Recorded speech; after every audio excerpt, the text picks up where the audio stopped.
కార్యాలు చెయ్యనివ్వవని అక్కడ కూర్చుని తాండవం చేసి వాళ్ళని కూర్చోబెడతాడు.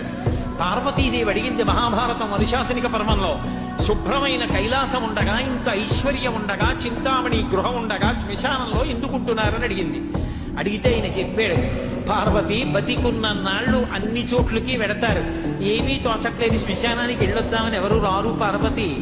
నేనంతవాణ్ణంటాడు, పొడుగ్గా ఉన్నానంటాడు, తెల్లగా ఉన్నానంటాడు, పండితుణ్ణంటాడు, పద్యాలు నాకు నోటికొచ్చంటాడు, ఉపన్యాసం చెప్పగలనంటాడు, నాకు పాటలు వచ్చంటాడు, నేను నాట్యం చేస్తానంటాడు, నేను అధికారినంటాడు, నా దగ్గర డబ్బు ఉందంటాడు, నేను పాట పాడగలనంటాడు. ఇన్ని ఉన్నాయనుకున్న వాడిలోంచి ఊపిరి బయటికి వెళ్ళిపోయిన తరువాత వాడిని తీసుకెళ్లి 4 కొత్త కర్రల మీద పడుకోబెట్టి చాప చుట్టి తాడు కట్టి పైన నూలుబట్ట కప్పి తీసుకొచ్చి అన్నీ తీసేసి కర్రల మీద పడుకోబెట్టి కాల్చేస్తుంటే జీవుడు లేచి నిలబడి పుర్రె పగిలిపోయిన తరువాత కన్న కొడుకు కూడా స్నానం చేసి వెళ్ళిపోతుంటే చీకటి పడిపోయాక, అయ్య బాబోయ్ చుట్టూ ఉగ్రభూతాలు, నా వాళ్ళన్న వాళ్ళు లేరు, వీళ్ళని నమ్ముకున్నాను, ఒక్కడు లేడని ఏడుస్తుంటే నేనున్నాను రా అని చెప్పడానికి నేను కూడా లేకపోతే చచ్చిన వాడు 1000 మాటలు చచ్చిపోతారని అక్కడ ఉన్నాను పార్వతి.